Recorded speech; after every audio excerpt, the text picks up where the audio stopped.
So Jude's been part of the Kansas Applied Remote Sensing Program for decades. True. Jude is homegrown. He's gotten all of his degrees from the University of Kansas, degrees in mathematics. And for those of you who don't know much about CARS, the Kansas Applied Remote Sensing Program, it started in 1972 as a partnership between NASA and the state of Kansas to develop applied remote sensing tools. So a lot of Jude's research, maybe all of his research, is in the realm of remote sensing. This is Jude's promotion seminar. He has applied. Jude is a research professor. He's been an assistant research professor, then was promoted to associate research professor. And so this is analogous to going up for full professor in the research professor track. So since his last promotion, Jude has had 31 peer-reviewed publications. In addition to that, not all of us participate in writing these Kansas Biological Survey reports, but they are very significant. They are very long. They are very detailed. Jude has produced or contributed to 14 of these very important reports of the Biological Survey on phytoplankton and water quality in Kansas reservoirs, the potential for playa wetlands to recharge the Ogallala Aquifer, developing wetlands in our aging reservoirs in Kansas, and a long time ago contributed to the Kansas Atlas of Lakes, using data from these bathymetry surveys that measure the depth of water and are used to predict how long reservoirs in our state will last. So he's a very crucial component contributor to our legislative mission. Jude is extremely active in securing grant funding. If you go to Research Insights, only the proposals that Jude is the lead on will come up. So since his last promotion, he has led been PI of over $1 million in grants to University of Kansas, but that doesn't even touch on all of the grants that Jude is a co-PI on at KU, and he has been involved in over 60 different projects. So he's going to give us some highlights from those projects today. So with that, thank you. Thanks, Sarah.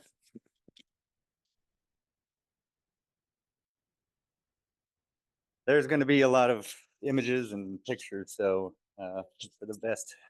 That's all. Yeah, that's always popular with the crowd too. Let me get this mic attached and get started. All right, I'm sure Kirsten will tell me if I've got a mic problem from far somehow, but I think everything should be good to go. First of all, I want to, Sheena, I saw you walk in. I said, yay, I got to give you a shout. Thank you for sharing your spot, yielding your spot to me when we had a problem last week, and so we had to delay the presentation. So go field station. Yay. Okay. So I've got quite a bit laid out to cover here, and so I'm not going to dwell too long on any one of these things, but we'll hit a number of things in a little detail, and let's open up with a case study that I know some people. Well, if I have any my family on the Zoom meeting, maybe these will be very familiar to them. This was a tornado that occurred in northwest Kansas back in 2021, and let's make sure this all works here. So my brother took that picture. I thought, hang on, always something on Zoom. Hide, control. All right, this has got to work. There we go. Okay, so on May 26, 2021, an EF1 tornado touched down in Rollins County. Its path was about 3.5 miles long. and a maximum width of about 450 yards. So there's that same photo again that my brother took. He was, I believe, out planting corn when the storm hit, and he saw that. This is a neighbor took this photo from a different perspective, and my brother at the time wasn't aware that this thing was making a beeline right for our farmstead. So the day later, so NOAA, the NWS, National Weather Service, they tracked these events, and so they came out and surveyed the area, and I think interviewed my dad and maybe some others, and released this summary. So I'll just read it here since you can't. You probably can't see this very well. A tornado hit a farmstead northwest of Herndon. At the farmstead, damage consisted of numerous snapped and uprooted trees, several farm structures damaged, including torn off metal roofing, broken windows, and even a few metal support beams bent in. Several grain silos were damaged or removed from their foundation. Windows were broken in vehicles. A house suffered damage to shingles, a few broken windows, and a tree falling onto it. The tornado then proceeded north on County Road 27, snapping power lines and damaging a refurbished farmstead schoolhouse. As the tornado moved north, it also damaged some oil storage tanks, spreading the oil to the northeast in a field as it turned.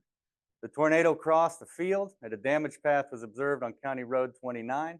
From there was no observable damage, so it was determined the tornado ended at this location. So, not a massive tornado, but significant for where it hit for us, and often in a very photo-friendly tornado as well. Looks like something out of Wizard of Oz. So damaged refurbished farmstead schoolhouse. So I always thought that was a candidate for understatement of the year. If you know a good handyman that might be able to put that thing back together, that'd be great. But unfortunately, it's gone.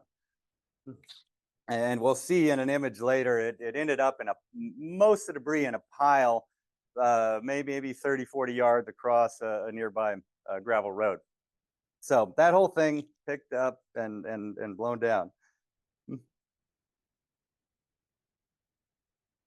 So I like we do, I deal with a lot of emergency management related things, and one thing we like to do is really stay on top of the technology and the available imagery to see what we can see. And so many things in remote sensing, resolution matters. And so we wanted to see if the small sat system, if you've ever heard of Planet Labs or Planet, they have a constellation of, I think, 200 or 300 small, like, bread box size satellites up there called Doves, and they have several systems actually. But they have this system will collect data almost on a daily basis about anywhere, and they have an academic account you can get and access a certain amount of this imagery. So I know Chris Bishop's in here. I see he's helped me pull some of this stuff down for other examinations, but we took a look at the farmstead here. So just some orientation. So here is my family's farm. The old schoolhouse was situated right there. And then this is the oil tanks they were talking about. So that's about 1 mile. This is a county road, and that follows the section line. And blown up here is a higher resolution image. Probably use my mouse for people online too. So of those oil tanks. And so that's a 1 meter USDA image right there from the NAPE program. So this is in reference to, as the tornado moved north, it also damaged some oil storage tanks, spreading the oil to the northeast in a field as it turned. So I might flip back and forth here between the next image. So this is the day before, 10-foot resolution. Now you keep your eye. I'm going to update this too. That image was 2 years before all this happened, and then they happened to fly over again a month later, and you'll notice something different. There seems to be missing the southernmost tank there. Just to flip back and forth is gone. That's the one that blew away.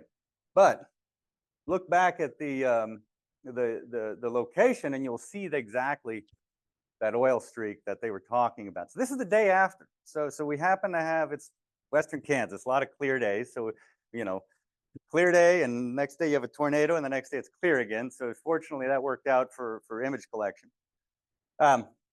Down here on the family farm, you really can't see with the schoolhouse, but there's a little signature of the debris pile just to the north of the road there. We will zoom into this in this spot here, and so I can take a closer look. So, all right. So here is that high resolution imagery from USDA from 2019, 1 meter per pixel. This is the location of the schoolhouse right here. This little red dot was the roof. This is our farmstead.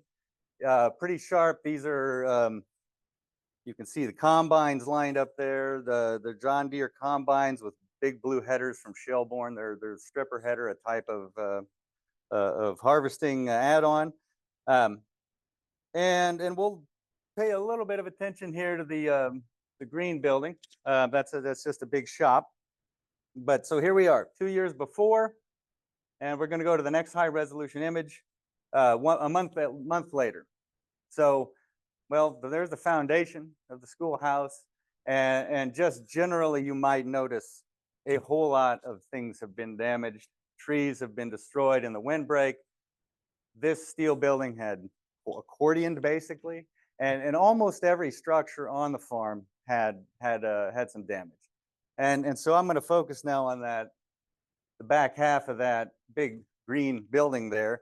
And so you can really see great detail in this stuff here, but now let's go to that 10-foot resolution. So this is about, 0.6 meter here. So we're talking substantially better than 10 feet. But even that other one was, 1 meter.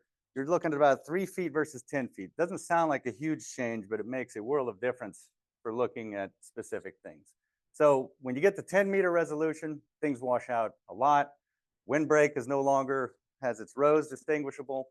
And there's that square sitting over the undamaged building from the day before. We go a day after. We can barely see, definitely some spectral changes in the output, but really no ability to pick up any great detail about the damage itself. There's a picture from that spot showing that back half of the building was basically ripped down. All right, let's move on. So that tornado, which I'm going to use that as a segue to the next thing I want to talk about, which is the NSF latest NSF EPSCoR Track 1 project that's about halfway done right now, or at least we're entering year 3, the NSF Arise project. And this is one of the products, Kenneth Ekpatiri, a former grad student, helped. We pulled together a storm event database, and because this project focuses on natural disasters for the most part. And I put a little red circle over there around that tornado we just looked at. But this shows you about 2,190 tornado tracks, or at least points, if that's all they have, in our records from this database going back to 1950. I don't expect you to read the table of contents on the side, but we've got blizzards, we have ice storms, wind, hail, a whole handful of different disasters that are found in that data set.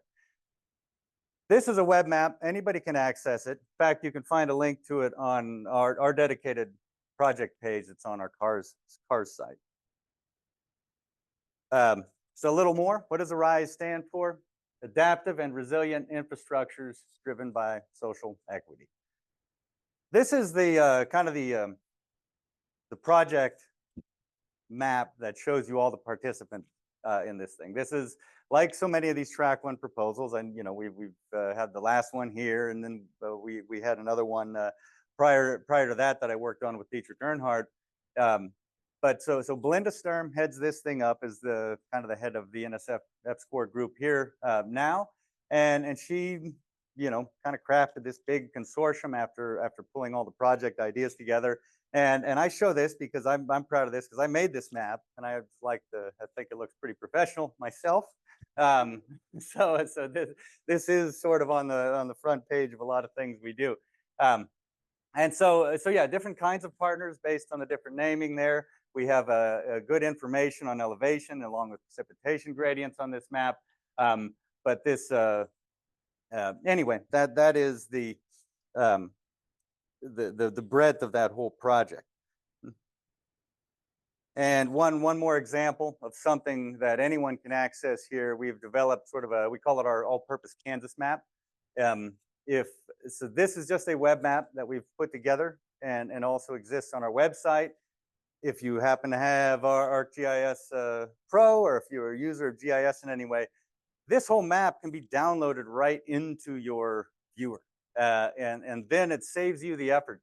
So underneath these folders on the left hide a lot of content. And for instance, all of the historical NAIP imagery is on this browser. And so you can quickly, you can bring it in. If you have your own GIS layers, you can load them in if you want to look at some historical stuff, in addition to a whole bunch of other categories of data. Field station here, obviously zoomed in on that. This is some of the greatest new imagery we've started to collect in Kansas. We're on a regular cycle of leaf off high resolution data collection, which is really good for picking certain things out. You might be able to notice where the eastern red cedar is at the field station here. Stands out like a sore thumb. Here in the northern part of, this is still the edge of the Fitch, right? I think this was kind of I saw some imagery recently from the 50s. This was still open where you see the red cedar footprint. And so it has a pattern there for a very good reason, but you see clumps of it all over, and especially in the fragmentation plots. We do have a project going on right now to create a red cedar mapping tool. David Weiss in the back is working on that with Dana Peterson and myself as part of AmericaView, USGS AmericaView project. Okay, well that's all kind of like the build-up in a movie to the opening intro. So this, who are we? We are Kansas Applied Remote Sensing. This is our homepage, which is our website is built in ArcGIS Hub, which is very handy because we don't have a dedicated web person, but we are still amongst ourselves able to maintain this thing, and it integrates very well with other users of the Esri systems, which is a lot of agencies these days, including DASC at KGS just up the hill. And just highlighting, we're part of KBS CER there. So if you have anything you want to find, pick a name and you want to see if we have it, just use that search button right up there at the top. And if you put in something like Clinton Lake, you'll spit out a list of things, and you'll find all the things we have to offer, layers, maps, whatever, tied to Clinton Lake. Currently, this is who we have as our staff, students, and affiliates. There's 9 names here. Chris Bishop, we have 4 of these are students, 5 of them are staff, and then myself as well, not on this list. I don't need to go through all these. We'll hear some more of these names as we go along.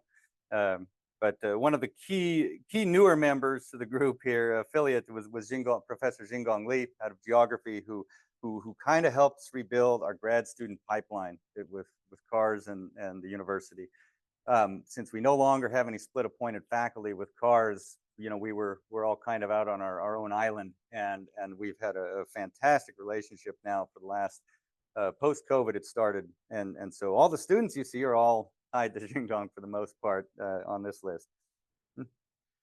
Okay, I'm going to start with an overused quote in its most compact form, I would say. I've always liked this quote. We don't know who actually said the original. I've seen the top 2 attributions are for Niels Bohr and Yogi Berra, quite different individuals there. And I would much more tie it to Yogi Berra than Niels Bohr, but I didn't know Niels, so maybe he was a funny guy too. So prediction is hard, especially about the future. Where did it all begin? As a couple of young farm kids came to KU. That's my brother Dietrich and myself. My brother was a graduate student in geography, a master's student, a couple years ahead of me, and is really why I am in GIS today. I always tell him I'm his legacy here because he got me involved with this stuff. He finished a master's and moved back to Western Kansas to farm right in early 2001. This article in Kansas Alumni Magazine from the year 2000, we were just a little side blurb focused more on CARS itself. Rex Buchanan actually wrote that. I bugged him. I said, well, you should do a 25-year update on that article again, and I'll get my brother back out here. Then a year later, I can't remember how this came to be, but I got singled out, and because I was still active PhD student then, helped to project. KU math student helps project Kansas crop yields, and I like this one. I actually just discovered this cleaning out my office recently, making room for some new computers, and then I noticed, CHIP and Monarch Watch was featured on the same page. This was when Monarch Watch was in its 9th year then, so it was well established, but just interesting. We still interact. So this takes us to crop yield forecasting.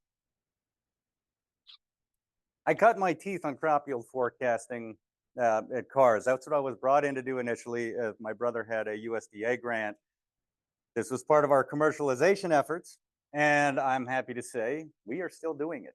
At the bottom, you can see 2024 was our 23rd year of nationwide operation, predicting for 8 different crops nationwide. Formal reports, you see 2 pages of our last soybean report this year. Formal reports are produced since 2009 for winter wheat, corn, and soybeans, the top 3 crops anyone really cares about here. So in fact, we put together these entire reports, and there's 2 more pages that would be added onto here with a lot more text and more maps and other information. And so yes, we have to make about 24 of these a year, 8 times a year for 3 different crops, and fill it with all the content. But which takes me to my first rule of predictive modeling: do no harm. This Hippocratic oath kind of stuff. Yeah, it's really easy to screw things up when you try to build predictive models, because we tend to trust numerical fits and results from there, or add more complexity, and we see things get better, and then you put them into action and they get worse because the model has typically been overfit to the data that were provided. So I've got a list of a few key principles that we adhere to. Out of sample testing, definitely a must. It matters how you do it, but there's a lot of different ways to do it well. Set fair performance benchmarks, because if you're actually doing predictive modeling, you want to see how you do, and the only way to gauge that is an actual forward-looking prediction. Start simple, and this is true of any analytics. Always start simple with looking for your basic relationships and comparisons and simple models. Only build your way up to complexity if the situation shows that's a good idea. Favor robust methods. I mean, some of these are kind of no-brainers. Robust methods means I can shake up the parameters a little bit, or shake up the inputs a little bit, and the model doesn't go off the rails. And I can add a little more data, do some retraining, and it doesn't completely give me a different model kind of thing. So robust methods are good. And the last one is it's probably underused because it's kind of hard to do, is that's using ensemble type methods, where it's like having a voting, a democracy in the model world. If you try a bunch of different models and allow them to kind of all express their opinion on what you're trying to map or trying to predict. All right, so one advantage of this talk getting postponed from last week, because prior to this, I didn't have updated accuracy tables. Last time I looked at our forecast accuracy I saw was 2017. But they keep paying us, so we must be doing something right. So, I took the opportunity to actually see how we've been doing.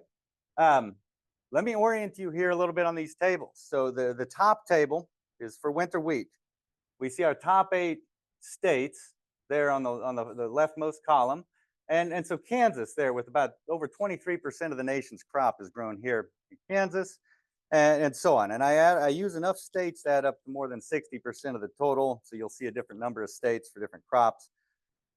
Then you see our prediction dates. So we begin predicting wheat at the end of March, winter wheat. And you'll see every 2 weeks we have another forecast, and then we have 2 benchmarks.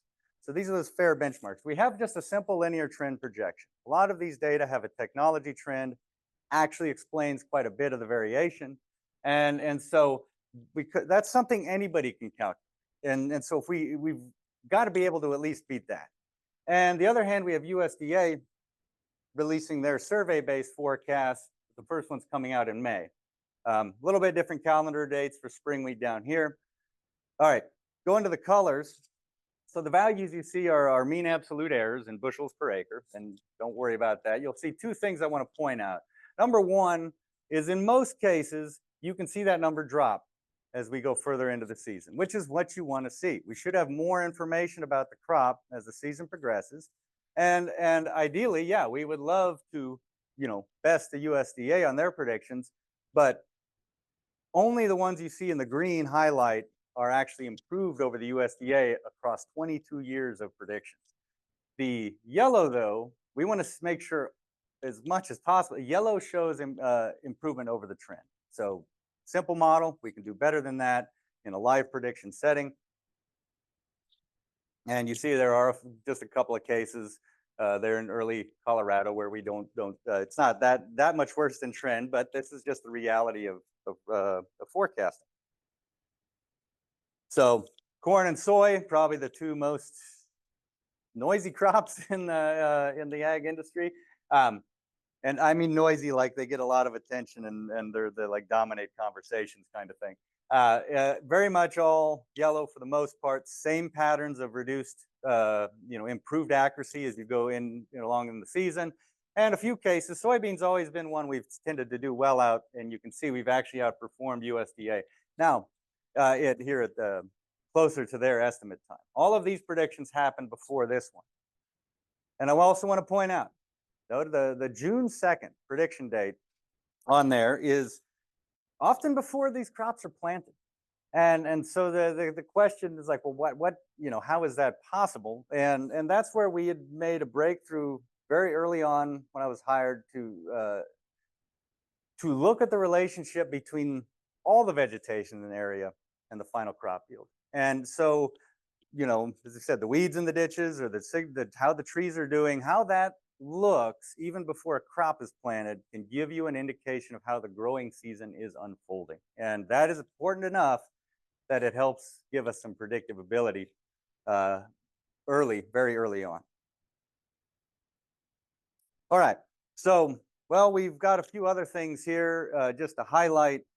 We've been doing county level forecasting. 2024 was our 10th year for doing real-time county forecasts for corn and soybeans. This is the last one from this year. There was this is for corn, there was a very bad drought in the south early on, and it really took, this is a difference from trend prediction here. So if it's brown, it's below expectation, and if it's this greenish bluish color, it's higher.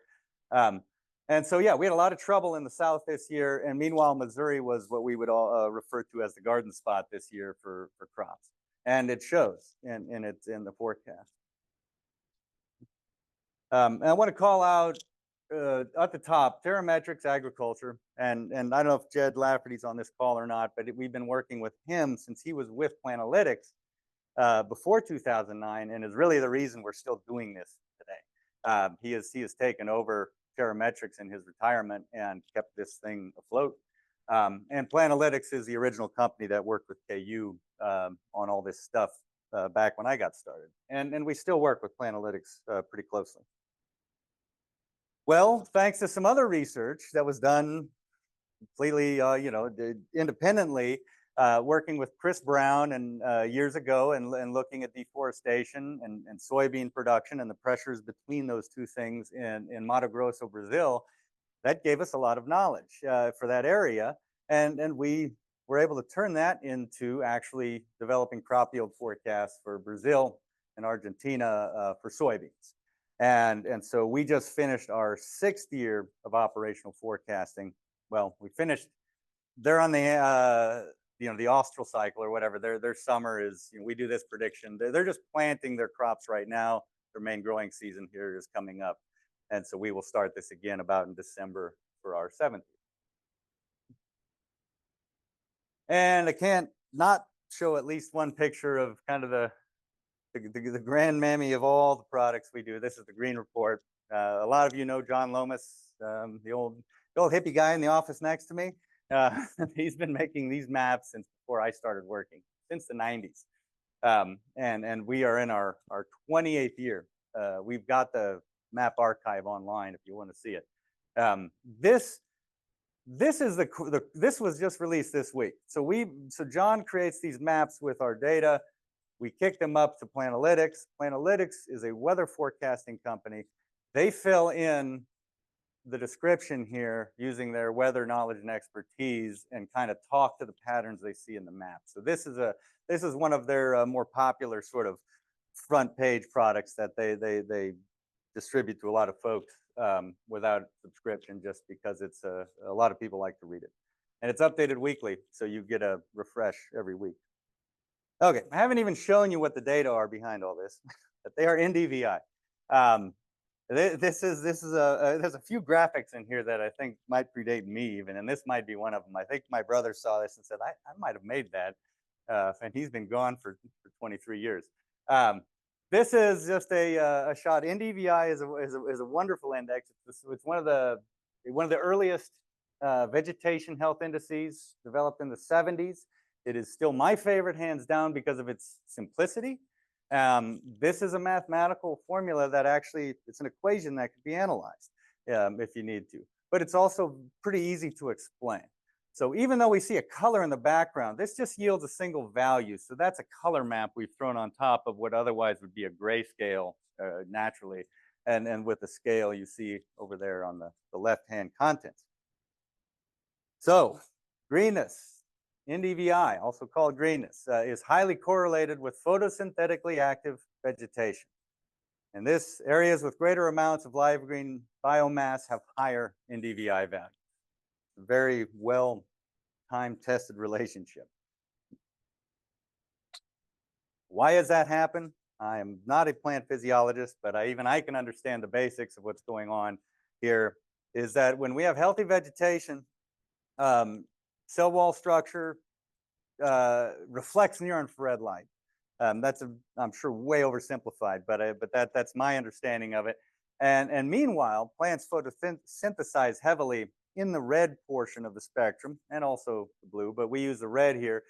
And so a spectral fingerprint there, just a cartoony one of a response profile, is we see what's called the red shelf on against that near infrared zone on the far right. And so what we have here is with healthy plants, the near infrared goes up, more is reflected, while more of the red gets consumed and less is reflected. So we can amplify that relationship by taking the difference, and that is what is on the numerator of the NDVI equation. The denominator is just there to scale it to a nice range. Well, if you chart this over time, this is what you get for a kind of a standard growing season signal, hypothetical here, but this curve has a variety of characteristics tied to season start, season end, season max, all those kind of things. And so how that profile varies is what drives the yield forecast, what drives the green maps, and a lot of other things that we base on NDVI.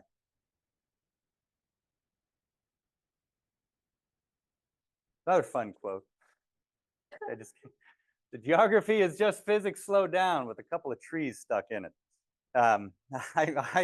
This is Terry Pratchett. I don't read fantasies, but I know that it's a well-known author. And I saw this and I thought, well, that's kind of appropriate for some of the things I do. And so this is a very small section here, just ecorhythms. I had to show this because this is some of the neatest stuff I think that some of you have seen before, because I've been making these videos I started a number of years ago. But what we have here is an NDVI map. And on the left panel, we have the Mauna Loa CO2 data from the corresponding period. The little spinner there will be an annual clock. And what you want to notice here is on the cycle of CO2, the annual cycle that's superimposed on the overall increase that we all know about, that's possibly most likely driving a lot of the climate change. The annual cycle, though, follows a very distinct pattern that's really a function of the green up of the northern hemisphere. And so the beginning of the year, so that dot actually starts at the beginning of a year over there, we're still accumulating CO2 in the atmosphere before spring really comes on. And then right where it turns the corner is about beginning of May. And then the CO2 starts to decline as the plants start to consume it and grow. And then eventually around late August, September, enough senescence has occurred that the CO2 reverses course again and starts to build. And so hopefully this plays with a click. And so this will just cycle through. And you keep your eye on, for instance, the Midwest Corn Belt. You'll notice it greens up latest and it browns down the quickest. It's a short, I often wonder how much that shortening of a growth cycle might have on CO2 dynamics. So the brown stuff you see at the top coming in is pretty much snow footprint that we haven't really masked out anyway. It just snow produces a low NDVI value.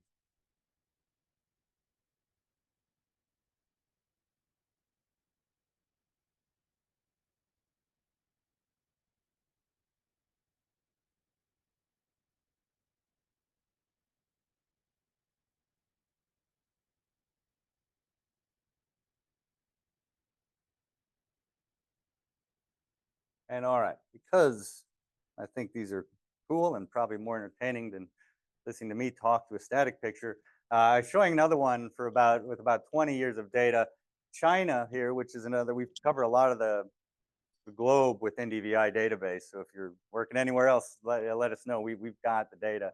And Chris Bishop back there has helped pull a lot of this stuff together. And I apologize if I don't call out everybody who's helped me with this, because this certainly has been not just my efforts alone. But I like this one. China has a very nice pattern. Since it's coastal, you can really see the green wave sweep in and out as we go through. And I've also sped up it's a lot more years there, so that it's almost at the pace of a breathing. And so you can actually sort of synchronize your own breath a little bit up with this stuff and feel what's going on.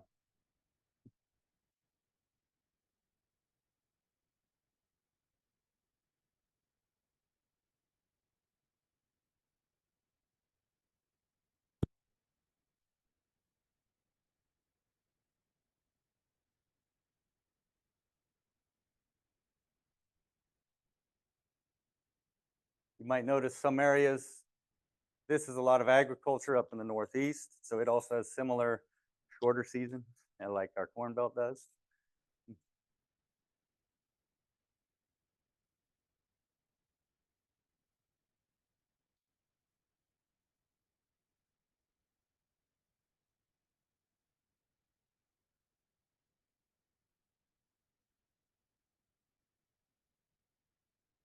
So anyway, we've got some videos for Brazil and Argentina and others as well, but they're nice demonstration tools to illustrate that concept of Earth breathing in a way, and seeing how it's really driven our biosphere really drives that process.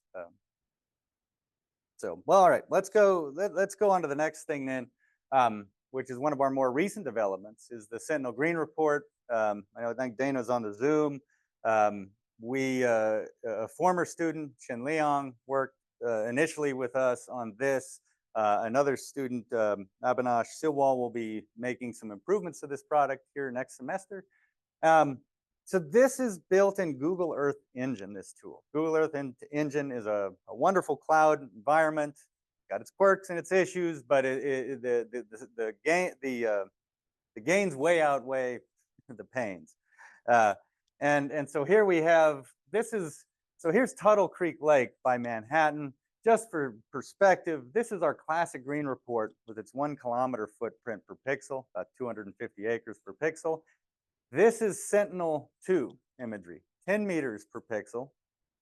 It's collected on about a 5-day repeat time. It's 2 sensors up there going around. Each one hits the same spot every 10 days, and their orbit is 180 degrees apart. Full archive begins in about 2017. So we're building up a history now, which is always critical for doing the kind of analyses we do. Google Earth Engine it's pretty short, quick lag before the latest imagery gets posted onto their system. So about 3 days roughly. We have developed a land cover and NDVI profiler tool from this. Obviously, I don't expect you to remember the links, but they're all there again on our page. You can search for Sentinel Green Report and find it on our homepage. And we've got Geography and Atmospheric Science, along with USGS Kansas View, and of course, KBS. Looks like that's the old logo still there. And so here's something I just pulled out the other day. This is the latest incarnation of the tool. This is some farm field in western Kansas here that's in this green square. And you can tell, so this is probably half a mile. These are quarter sections. You can see the terracing from the patterns in the greenness. And so the user can select an AOI, and if you just wait a few seconds, you'll pull up the NDVI profile. And so this is a dryland farm field. It actually exhibits over here on the right. We have pie charts of the land cover, which includes crop type information from the USDA. And so this field happens to follow the very classic wheat, corn, fallow rotation. And so here's fallow, wheat, corn, fallow, and so on. You look at the signal. 2017 was a bad corn crop, followed by wheat, fallow. To get my ordering straight here. Wheat, corn, fallow, wheat, corn, which should have a spike, but 22 was a terrible drought and crop failed, and then fallow again, and then wheat again. So you can go again. We designed this. We really had, I think, grasslands more in mind because we can trust historical signals more so. When we're going to the improvements to this product will be to add some of those statistical comparisons to baseline, which will make a lot more sense if you're looking to have a stable land cover type. Crop rotation really throws off trying to use historical statistics for any sort of meaningful measures. Unless you have enough data, you can select the years of your same crop, something like that. A couple of examples here. We'll start with wind damage. So in 2020, August 10th, 11th, there was a major derecho swept through the, north of here. More, it's like, I think it really started to gain steam in eastern Nebraska, ripped through Iowa, and then kept on going through Illinois and Indiana. This is a photo on the bottom left there from Iowa of corn laid over. August is a very bad time to get high winds in the Corn Belt, because the corn is just really starting to fill out its grain, and it's as tall as it's going to be, and gets laid over, you've got a mess on your hands. So it's a really painful time. The corn is not going to spring back up and recover, and it'll probably have its yield compromised. You can still get the grain out of there if you pick it up off the ground, but everything gets harder. Well, what we noticed, so insurance adjusters, for instance, people need to know where the damage, this serious damage was. And like everything in nature, this isn't a uniform impact across the front of the storm system, but we could see in our course resolution data these distinct lower NDVI bands north of Des Moines. And so we took a closer look in the Sentinel Green report, and this is a difference map here. So this would be, I think, difference from either last year, I believe. And we saw this very sharp band. I think this is close to Garden City, Iowa, I believe. And clearly some major damage coming out of that event. And enough so that it looks like a light smear on the NDVI map from that time period. We have, we also see problems in the floodplains with flooding out of crops. So this example is from 2019 when we had our major flooding here in Kansas in late May or May and through early June. And that's just I can't remember which, I think that's on the Neosho River down there on the lower left. This is Emporia. So we have the Neosho, the Neosho coming in and the Cottonwood River coming in.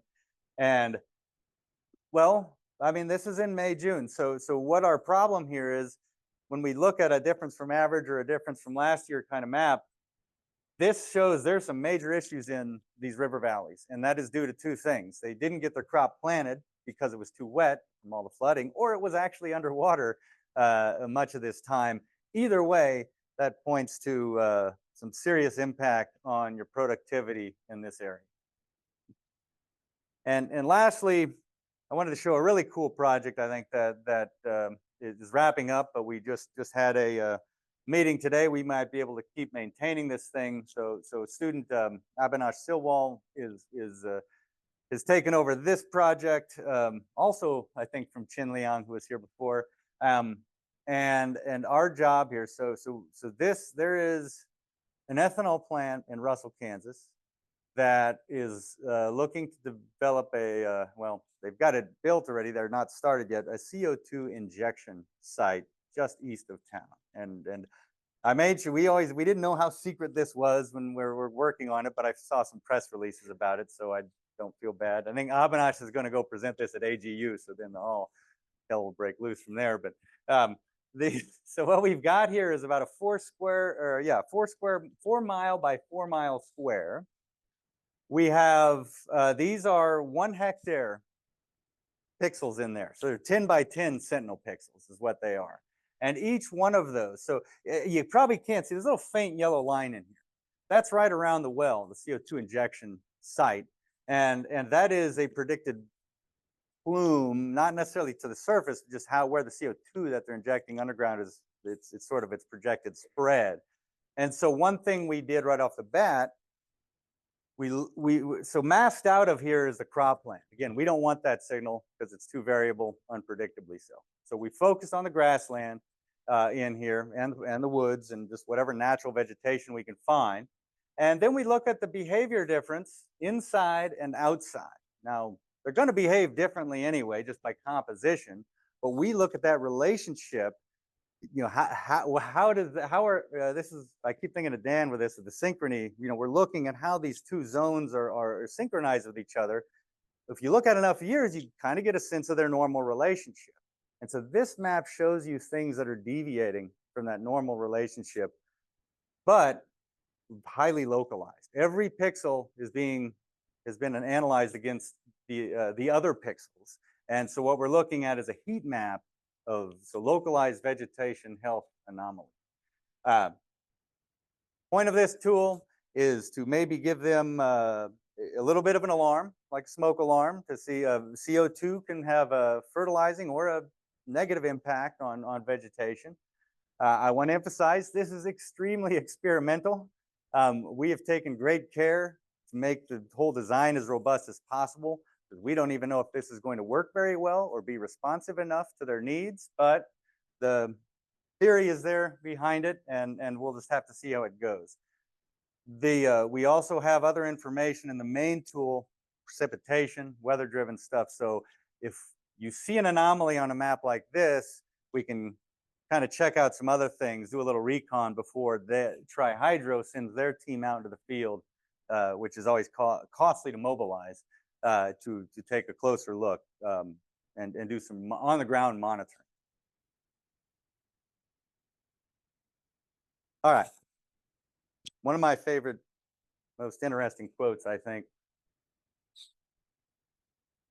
So, emergency management. You allocate, this is from an emergency manager. This was conveyed to me secondhand, so I have no idea where its true origin is. But if you allocate too many resources as an emergency manager, you'll be criticized. But if you allocate too few, you'll be crucified. This goes to show the lopsided, the bias you want to come into emergency management is always to over prepare, you'd rather be excessive than too little is when it comes to trying to mitigate natural disasters. So this takes me to our another very long-term thing: operational flood mapping, flood inundation mapping in Kansas and beyond. We have, so as you'll see here, I developed a model in my dissertation in the early 2000s for a low complexity flood inundation model. I was actually working with Don Huggins and Steve Wong and others at the time. We were on an EPA project where I didn't do the thing I was supposed to do, so I did something else cool, and it like satisfied enough for the grant. Like, oh sure, that'll work. Well, that blossomed into this, and actually a good chunk of my dissertation research. And now we've got a CARS flood mapping group going, and we actually, some of other colleagues from University of Alabama, Cairo, is the Cooperative Institute to Operations in Hydrology, which is NOAA, NWS. Do they sponsor that, David, you know, or is that part of the Alabama? Okay, so Alabama Water Institute. But anyway, great. We've got some super partners that are helping us really get involved with the national efforts toward this end. So here's the flooding running on Wildcat Creek in Manhattan on the Labor Day flood they had in 2018, our simulation of that flooding. This is what we're talking about. This just happens to be, we were visiting Western Kansas. This is my dad here on the right, but he happened to be in there right over a bridge sensor. This is a stream gauge over the Republican River, Stratton, Nebraska. And there was a slug of rain upstream, and I could see the predictions were going up. And so we raced up to this gauge, and it was bone dry. And so we went to the upstream gauge, and water was starting to come. So when we went back down again to Stratton, Nebraska, the pulse had come through. So if it's not flooding, many of the beds are just dry out there. So it's pretty easy to tell when the water has hit. Here's our coverage of, these are all stream gauges in the dots. And so we created our coverage to very much cover the gauge portion of our Kansas stream network. Flooding is much more of an Eastern Kansas problem than Western Kansas problem. Eventually we want to fill out the everything to the west too. Up there in the red is that gauge we were just looking at in the little circle there at the top.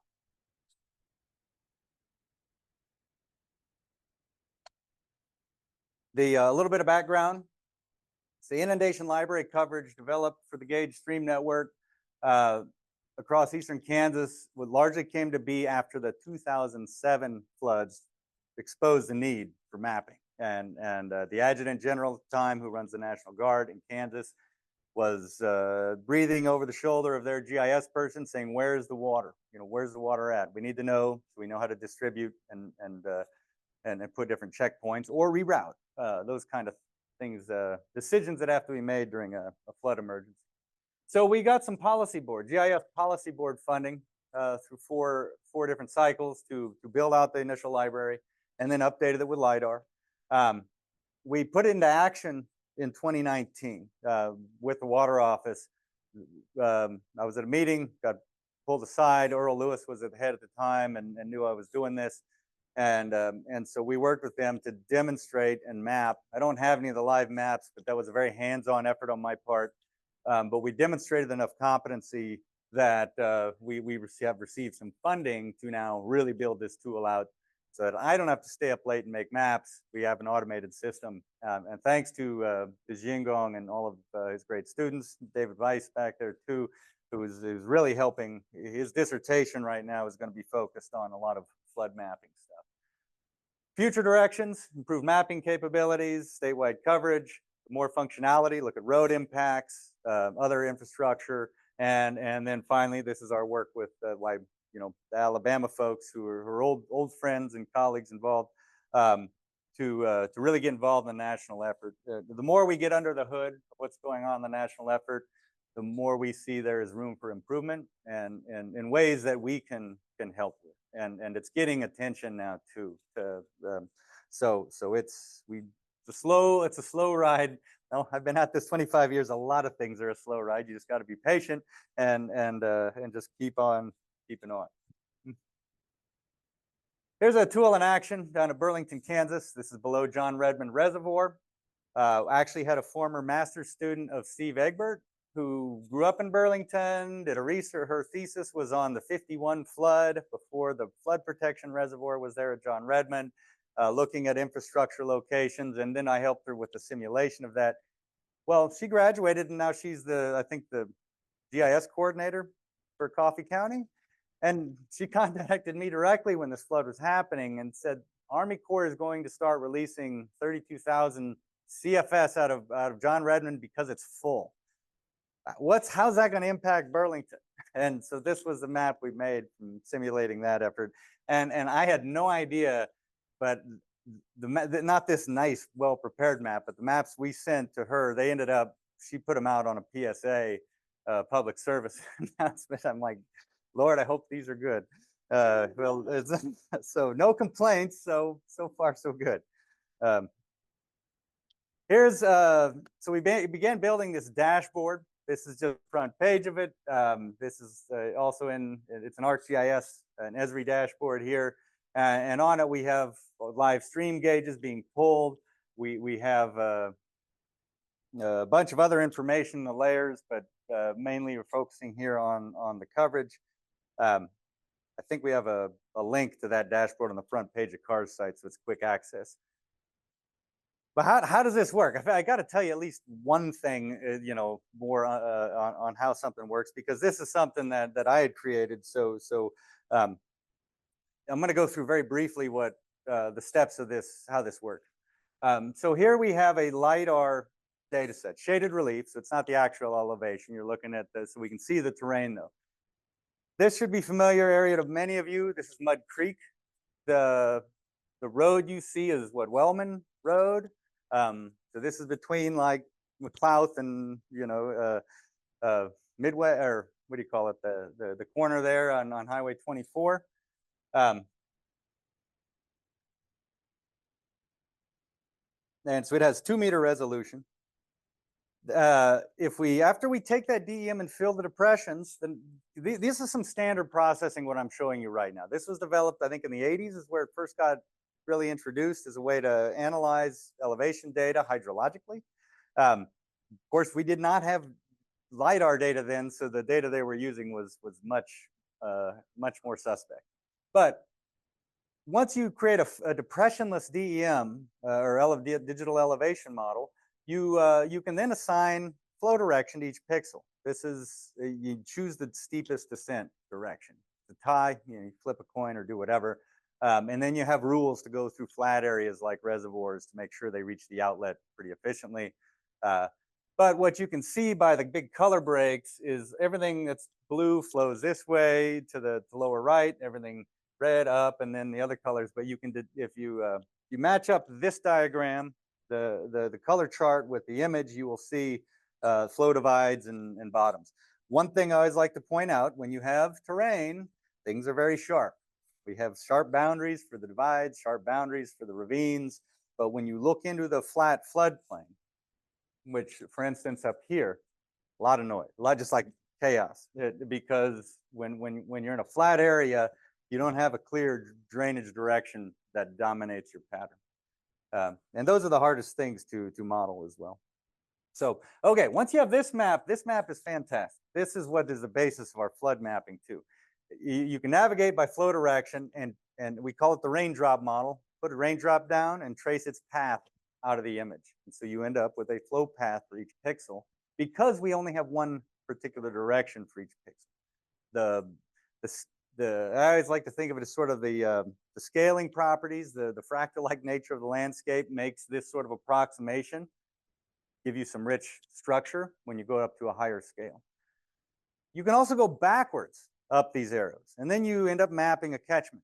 So, as arrows, flow directions come together and conflude, they concentrate and eventually form, fall into the channel. But so if you can also back up those systems and get their instantaneous catchments.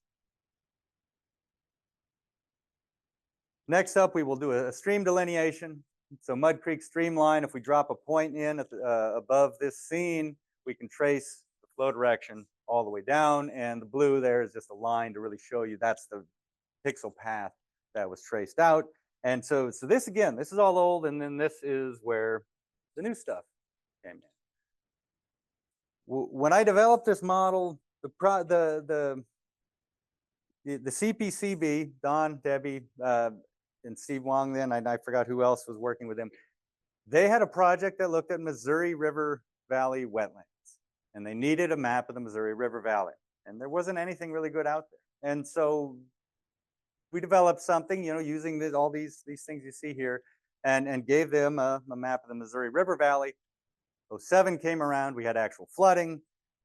My old colleague Kevin Dobbs, who was working with emergency management, noticed we were doing this, said, hey, I'm trying to classify water and imagery, but you can give me a valley mass, so let's see if I can get the input from you to help make my job easier. Well, ultimately, he found out that it worked pretty well by itself if you calibrate the height, the depth that we're operating on. So with this was the big improvements. I tell everybody this is half my dissertation on this slide. And it's pretty profound. Water flows downhill, water seeks its own level, but these are the basics of that entire model.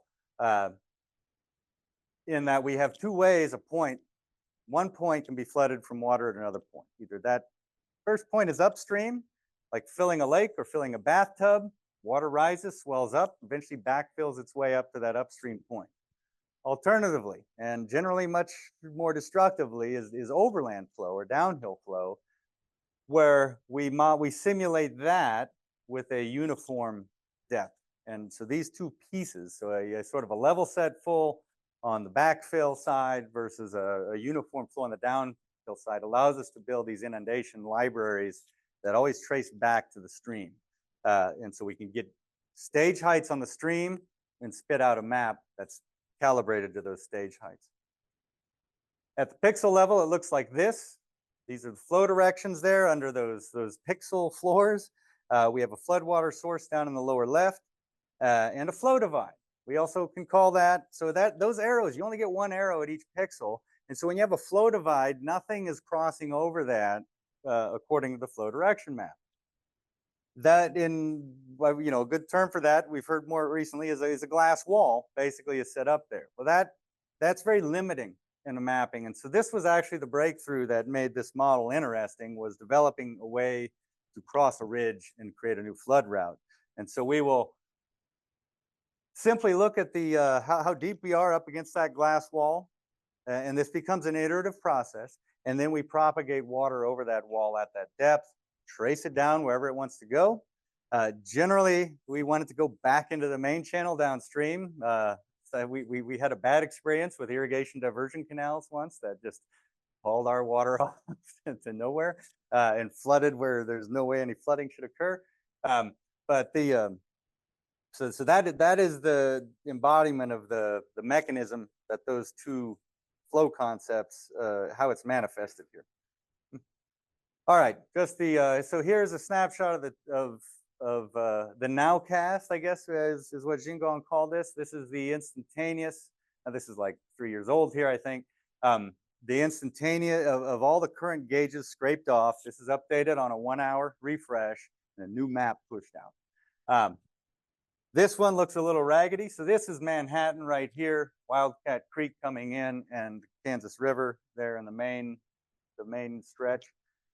And I want to point out, it looks, normally the channel would be full and look nice and smooth, even at low water, or at least sandbars from the LiDAR or whatever. But this one is choppy because it is based on old LiDAR that did not have the same pre-processing, the smoothness.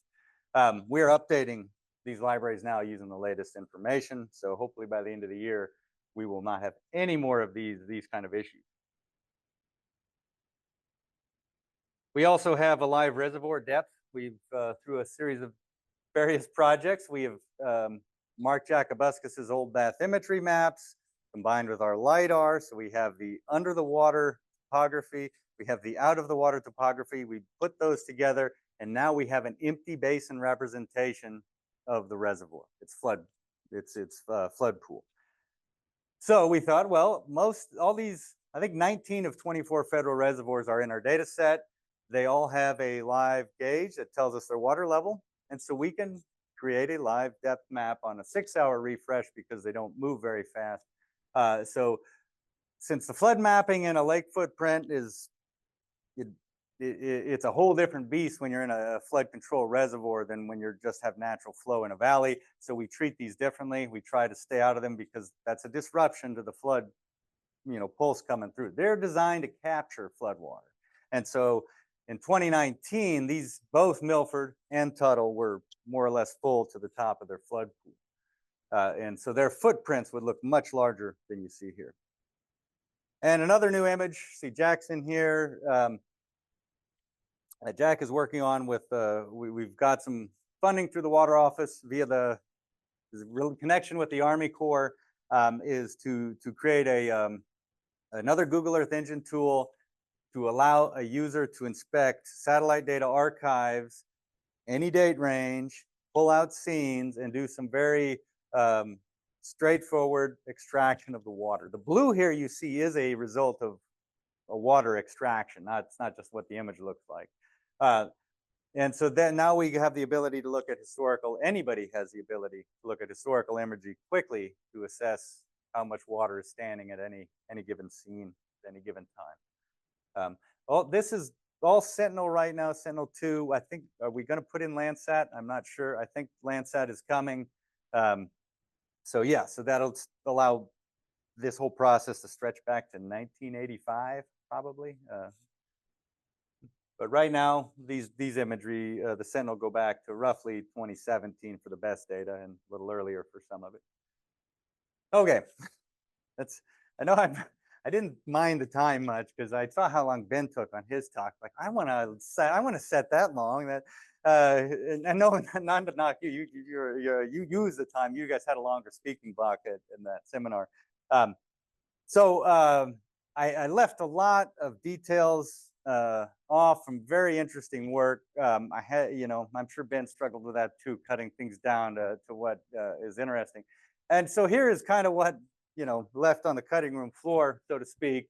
And the big one was saddest. All the wetland work that we've been involved with has just been tremendous. And that's largely almost all these projects, either Dana's been involved or Mike early on, Mike Houts, certainly Debbie and Don and CPCB, along with a lot of other people. Our latest grant now is with Amy Hansen and Ted Peltier out of civil engineering. Amy's heading the new one up. And we cover pretty much all manner of water body wetland in the state. Playa's being the big one out in western Kansas that are being getting a lot more attention these days for their role in aquifer recharge. So all of these have a wetland component: farm ponds, big reservoirs, federal reservoirs, and then bison wallows, which is a fun side project that's been going on lately with some folks at K-State, the Nature Conservancy, and these are micro depressions that sit on the uplands and landscapes. It first came to my attention as I'm part of a Flint Hills shorebird working group. And so the question is, are the shorebirds, the migratory shorebirds coming through, relying on bison wallows for stopping points, for resources? And so there's already been some neat research. And I know Kanza they've got their wallows mapped pretty well and have some neat studies going on there as well.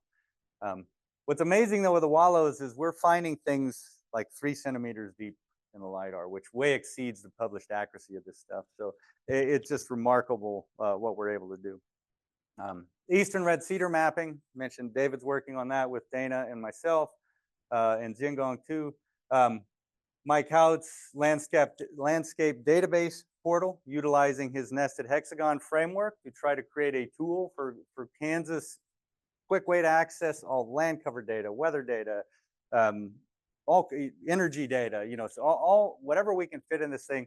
Chris Bishop's doing a lot of the database ingestion into that tool.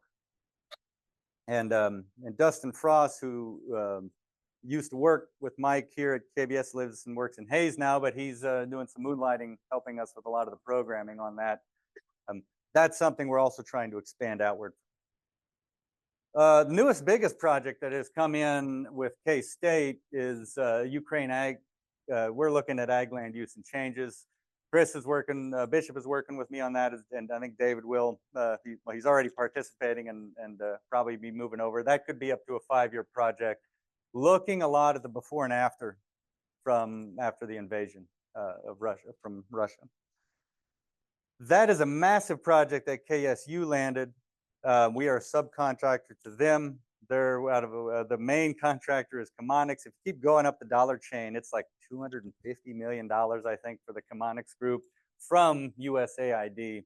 And so then KSU got a big chunk of that, and then we've got a piece of that as well. Ted's not here, he's traveling, but this is the HAB paleolimnology, the harmful algal bloom stuff. We've been helping Ted out with a lot of that for a while now, at least on the GIS side of things. Sam's here. We got your stuff, irrigation water balance, climate extremes. Those are the most condensed way I could say the stuff where I'm working on with you. So we have, yeah, KGS. Sam's great. Of course, a lot of you know him. He's got a ton of stuff going on. And now last but not least, Jerry made the trip up here. And I had to mention, because he had given his talk recently, we're still working on that cryptomonas paper, or the big one, and maybe a really nice. This is about as sciencey as I'll probably ever get in my career. Is Jerry's database of 30 years of field observation of something that's very difficult to observe, is exposing a really rich environment of behavior for a very small, billions of year old little critter. It is remarkable. So we've roped Ted into that pretty heavily too, and I'm sure, you know, who knows who else before it's all done. But with that, this is the most recent family picture I could find from the Ween show about a year ago. That was was that at the Crossroads, I think, in Kansas City, with my wife Tracy Marlowe here, and her brothers Quincy and Elliot, and I guess that should be the end of my talk.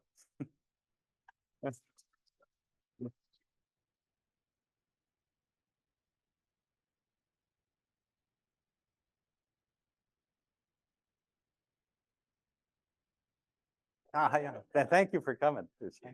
My curiosity for your prediction. I see you have predictions on wheat, corn. I'm just wondering, I mean, do you have predictions for grass load or any other vegetation? I mean, what's the theory behind it? Yeah. We did that on a USDA project. So this would have been about 15 years ago. We got there's was a company out of Montana that does a lot of, they're still in existence and we still communicate with them, that does a lot of work with Risk Management Agency. That's the USDA arm that deals with insurance. Grasslands were targeted as an underserved, like ranchers, as not having crop insurance options or things like that. And so NDVI became sort of the basis for a crop insurance trigger. And we spent a lot of time developing that, and ultimately there were two of us that won the award to develop a pilot project. And sadly, we were literally told, you know, we didn't get it, the operational program, because we were too sciencey. It's like, is that a slam? And anyway, to cut to the chase, yes, we've done that. It is very difficult to measure. One of the challenges we hit was measuring, how do you quantify yield when one pasture is managed, you know, with grazing cattle or hay coming into play. So the signal can change with how the area is managed. And so it wasn't as simple as something we could measure like a crop yield. And so instead we created a growing season accumulated NDVI triggering mechanism coupled with a precipitation-based mechanism. And those things went on the ground by USDA. And unfortunately, I think the remote sensing one has now been completely discontinued. And the rainfall index still lives. But we've always touted grasslands are the optimal kind of cover to use NDVI for, because they don't saturate the signal like corn or soybeans might, and they're stable in land cover. So historical data you can compare against.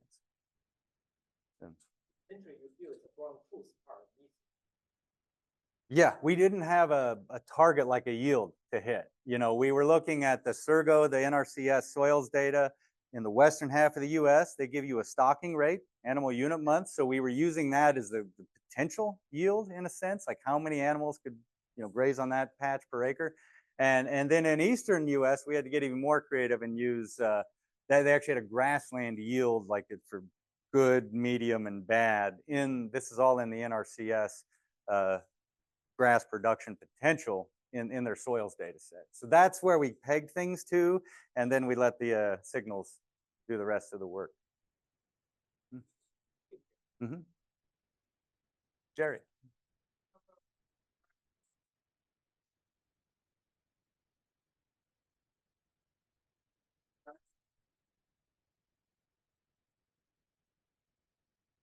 Yeah, there's what's it called? Is it EPA has a tool I think out that utilize Landsat, and I think they've got Sentinel satellite data. The name escapes me. It's been out for several years now already. That is supposed to be, I mean, that's what it's for. It's to monitor algal blooms and in sort of a real-time satellite-based product. Yeah, and the NDVI we've been using, it's got some ocean applications, and I know Dan's used a lot of, I don't know if it's NDVI or other stuff, but that from the satellite as well for overwater type things. So it's definitely got potential to do that, and it's being used by some groups more heavily. No, near infrared's a disaster when it comes to water.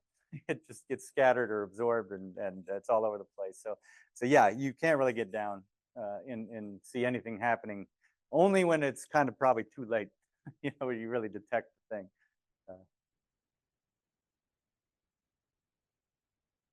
Anyone else? Yes. Oh, wait, go ahead.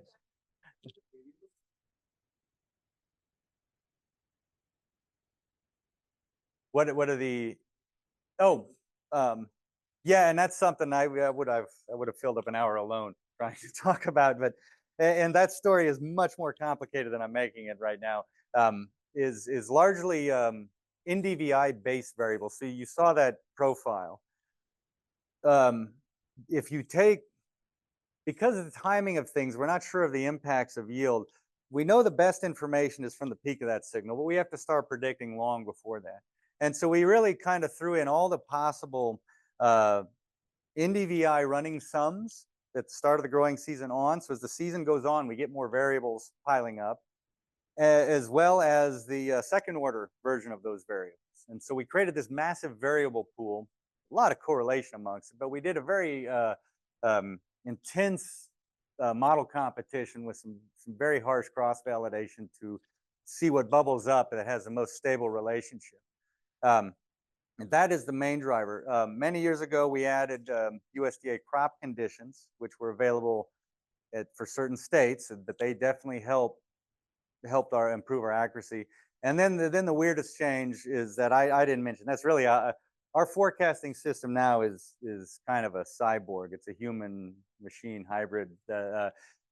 What you find out when you're making a forecast for people is they know when you're wrong, you know, and if you're really wrong, and satellite data can go off the rails, it's not a good look if somebody's paying you money to predict. So there's got to be a reasonability component, and so about 10 years ago, and I had to write reports about this stuff. So if I saw numbers I didn't believe, it made it really tough, and so I started intervening about 10 years ago in a lot of the state level forecast. So we've got these ensemble of models, all those NDVI based ones that create a yield prediction distribution. Now we'd always target the median of that distribution up to that point, but now I move that pointer around till it passes a reasonability test for myself, and that's, I think, what, you know, it keeps people from telling that we're not, you know, but that we could be missing it, but we're not. So yeah, that's pretty much all the information that goes into the forecast.